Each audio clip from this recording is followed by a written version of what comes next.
गर्मियों में खांसी अजीब लग रहा है ना, पर है नहीं।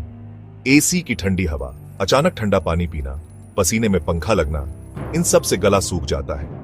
आयुर्वेद में कहते हैं जब कफ ठीक से बाहर नहीं निकलता तो गले में सूख जाता है और सूखी खांसी होने लगती है। एक आसान उपाय है अमृत रस कफ सिरप। ये गले को आराम देता है और खांसी को दूर करता है। ठंडा पानी और एसी की सीधी हवा से बचो।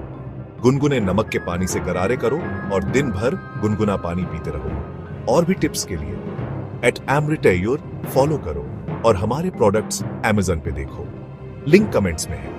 इन उपायों से गर्मियों में खांसी से राहत पाओ और गर्मी का आनंद लो।